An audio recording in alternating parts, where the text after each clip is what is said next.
Hello friends, welcome back to play Tamil. இப்போ ரீசெண்டாக பார்த்தீங்கன்னா 2 தமிழ் டப்டான சீரிஸை தான் கம்ப்ளீட் பண்ணேன். நல்ல விஷயம்னா ரெண்டுமே நெட்ஃப்ளிக்ஸில் அவைலபிளாக இருக்குது. அண்ட் ரெண்டுமே நல்ல ஒரு க்ரைம் த்ரில்லர் ஸ்டோரி வைஸில் சூப்பராக எங்கேஜிங்காக கொண்டு வந்திருக்கான். அது அப்படியே இன்றைக்கி நம்ம பார்த்துடலாம். ஸோ ஸ்டார்டிங் பார்த்தீங்கன்னா நம்ம ஹிஸ் அண்ட் ஹர்ஸ்ன்னு சொல்லிட்டு ஒரு நல்ல க்ரைம் த்ரில்லரான ஒரு ஸ்டோரியை கொண்டு வந்திருக்காங்க. நல்ல விஷயம்னா வெறும் 6 எபிசோட் தான்.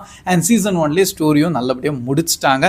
மெயினாக உள்ள பார்த்தீங்கன்னா நம்ம ஜான் பெரண்டல் தான் நடிச்சிருக்காரு. இவர் தான் நம்ம பனிஷராக பார்த்துருவோம். இன்னொரு நம்ம டெசா டாம்சனும் உள்ளே நடிச்சிருக்காங்க. மார்வல்ஸில் நம்ம வேல்கரியோட கேரக்டர் அந்த மாதிரிலாம் அவங்க நடிச்சிருக்காங்க. பை த வே 2 பேருமே பார்த்தீங்கன்னா ஹஸ்பண்ட் அண்ட் ஒய்ஃபாக இருக்காங்க.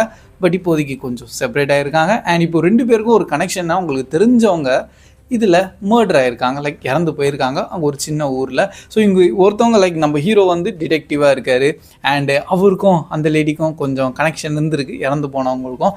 இன்னொரு பக்கம் பார்த்தீங்கன்னா நம்ம மெயின் ஆக்ட் நம்ம டெசா டாம்சன் வந்து ஜேர்னலிஸ்ட்டாக இருக்காங்க. ப்ளஸ் அவங்களோட ஃப்ரெண்டு தான் இப்போ இறந்து போனவங்க. ஸோ 2 பேருமே பார்த்தீங்கன்னா ஒரு கனெக்ஷனோடு இருக்கிறதுனால இது வந்து இன்னும் நல்லா இன்ட்ரெஸ்டிங்காக போயிருக்கு. அண்ட் 2 பேர் என்ன யோசிக்கிறாங்கன்னா, ஒரு வேளை அந்த பொண்ணை அவங்களோட பார்ட்னர் தான் சாவச்சிருக்காங்களோன்னு சொல்லிட்டு மாற்றி பழி போடுறாங்க.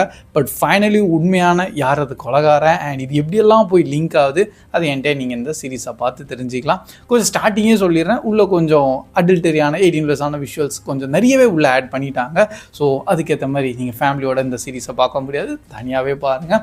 ஆனால் ஒரு க்ரைம் எங்கேஜிங் அண்ட் கடைசியில் ஒரு ட்விஸ்ட் அண்ட் டர்ன்ஸோட கொண்டு வந்தாங்க. எனக்கு இந்த சீரீஸ் நல்லபடியாக தான் இருந்தது. பட் ஓவராக கொஞ்சம் கோயின்சிடென்ஸ் அதிகமாக இருக்க மாதிரி எனக்கு கொஞ்சம் ஃபீல் ஆயிருந்தது. ஏன்னா அவ்வளோ கோயின்சிடென்ஸ்லாம் நடக்காது, பட் இதில் எல்லாமே நடந்துட்டு இருக்கு. ஃபைனலோட ட்விஸ்ட்டு இன்கேஸ் நீங்கள் சீரீஸை பார்த்துட்டு உங்களுக்கு அது எப்படி இருந்தது, ஒர்த்தாக இருந்ததா இல்லையா, அதை கண்டிப்பாக நீங்கள் கமெண்ட் செக்ஷன்லையும் ஷேர் பண்ணுங்கள். அண்ட் நெக்ஸ்ட்டு பார்த்தீங்கன்னா நம்ம ரன் அவேன்னு சொல்லிட்டு இன்னொரு நல்ல ஒரு க்ரைம் த்ரில்லரான ஒரு சீரீஸு. IMDbல 6.9 தான் ரேட்டிங் தந்திருக்காங்க. பட் பக்காவாக கொண்டு வந்திருக்காங்க. எனக்கு ரொம்ப இந்த சீரீஸ் வந்து என்ன சொல்கிறது ரொம்ப பிடிச்சிருந்தது. ஏன்னா ஒரு நல்ல ஒரு ஸ்டோரி லைனோட வந்து ஒரு ஃப்ரெஷ்ஷாக இருக்க மாதிரி ஃபீல் ஆயிருந்தது. உள்ள கோர் கான்செப்ட் பார்த்தீங்கன்னா இது ஃபுல்லாக பிரிட்டிஷ் ஆக்சன்லேயே நடக்கும், ஏன்னா அங்கே நடக்கிற கான்செப்ட்டு. ஸோ அதில் நம்ம ஒரு சின்ன டீனேஜ் பொண்ணு வந்து இப்போ வீடை விட்டு அவள் வெளியே போயிடுறா, ஆல்மோஸ்ட் காணாமவோ போயிடுறா. அண்ட் அவங்க பேரண்ட்ஸ் வந்து அவங்க பொண்ணை வந்து தேடிட்டும் இருக்காங்க. அவங்க பேரண்ட்ஸ்க்கு ஆக்சுவலி பார்த்தா அவங்க ஃபாதருக்கு வந்து அந்த பொண்ணு ஒரு இருக்கிற இடம் தெரிஞ்சிடும். ஆனால் போய் அந்த பொண்ணை வந்து திருப்பி அவங்க வீட்டுக்கு கொண்டு வரலான்னு பார்த்தா அந்த பொண்ணு அது ஒத்துக்காது. அது பாட்டு அவங்க அப்பா பார்த்தோம் ஓட ஆரம்பிச்சிருது. ஒரு ஃபுல் ட்ரக் அடிக்டாகவும் ஆயிடுவா. அண்டு லைக் எப்படி என் பொண்ணு இந்த மாதிரி இருக்கான்னு சொல்லிட்டு அவங்க அப்பா வேற ரொம்ப வருத்தத்தில் இருப்பார். பட் ஏன் அவங்க பொண்ணு ஓடிட்டு இருக்கா, இதுக்கு பின்னாடி என்ன ரீசனு, அண்ட் இப்படியே ஒரு சில செயின் ஆஃப் ஈவெண்ட்ஸ்லாம் நடக்கும். அண்ட் அவங்க அப்பாவில் என்ன இருந்தாலும் பரவாயில்லையா, எங்கள் பொண்ணை நான் திரும்பி என் வீட்டுக்கு கொண்டு வருவேன்னு சொல்லிட்டு இறங்குறாரு. இல்லை என்னெல்லாம் நடக்குது அப்படியே கொஞ்சம் பயங்கரம். லைக் ஆல்மோஸ்ட் பார்த்தீங்கன்னா ஒரு 10 கேரக்டர்ஸை தான் அவங்க காமிச்சிருப்பாங்க. சில கேரக்டர்ஸ்லாம் எங்கே அது லிங்க் ஆக மாட்டேங்குது நீங்கள் நினைப்பீங்க, ஆனால் கடைசியில் எல்லாத்தையும் லிங்க் பண்ணி கொண்டு வருவாங்க. நல்ல ஒரு ஸ்டோரி லைன் நீங்கள் இந்த சீரீஸில் எதிர்பார்க்கலாம். எனக்கு மெயினாக பிடிச்சது ஒரு டிடெக்டிவ் லேடியோட ஒரு கேரக்டரை காமிச்சிருப்பாங்க.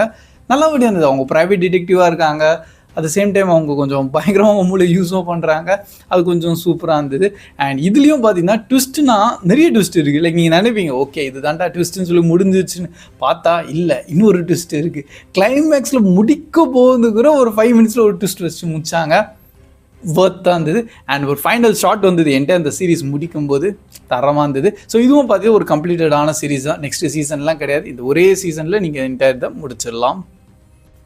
ஸோ இப்போதைக்கு இந்த 2மே நம்ம நெட்ஃப்ளிக்ஸில் தமிழ் டப்டோடையும் அவைலபிளாக இருக்கா. ஸோ நீங்கள் அப்படியே ஈஸியாக போய் பார்த்துலாம். அண்ட் 2மே அந்த க்ரைம் த்ரில்லரான கான்செப்ட் கேட்டகரி வைஸில் தான் வருது. லைக் ஒரு மர்டர் ஒரு பக்கம் இன்வெஸ்டிகேஷன் பண்ணுறாங்க, இவங்க என்ன தானே தேடிட்டு இருக்காங்க, இந்த மாதிரி தான் இருந்திருக்கு. அண்ட் இந்த 2 சீரீஸுமே கொஞ்சம் ரீசெண்டாக பார்த்தேன், சூப்பராகவும் இருந்தது. அண்ட் அதனால் கண்டிப்பாக நீங்களும் அதை நீங்கள் பார்க்கலாம். என்ன அந்த ஹிஸ்டனர்ஸ் மட்டும் கொஞ்சம் 18+ அதிகமாக இருக்கும், அதை மட்டும் பார்த்து பாருங்கள். இன்னொரு இந்த சீரீஸில் கூட பார்த்தீங்கன்னா ரன் அவேல வந்து 18+ அவ்வளோவா இருக்காது. பட் அது கொஞ்சம் ஓப்பன் டாக் ஆட்டும் நிறைய விஷயங்கள் பேசுவாங்க. ஸோ இதையும் ஃபேமிலியோடலாம் பார்க்க முடியாது, லைஸ் அங்கங்கே கொஞ்சம் விஷுவல்ஸாகவும் காமிச்சிருவாங்க. ஸோ அதனால் 2மே நீங்கள் தனியாக பார்த்தா நல்லது. எப்போவுமே ஹாலிவுட் அண்ட் மெயினாக நெட்ஃப்ளிக்ஸ் சைட்லேருந்து வந்தாலே தனியாக தான் பார்க்கணும். ஏன்னா அதான் ரீசெண்டான டேஸில் எல்லா இடத்துலையும் பார்த்துட்டு இருக்கோம். பாய் இந்த 2 சீரீஸுமே நீங்கள் பார்த்துட்டீங்க, எப்படி இருந்திருக்கு உங்களோட தாட்ஸ் கண்டிப்பாக கமெண்ட் செக்ஷன்லையும் ஷேர் பண்ணுங்கள். So that's all guys, keep வாட்சிங், keep supporting play Tamil dub. See you in next video. Bye guys.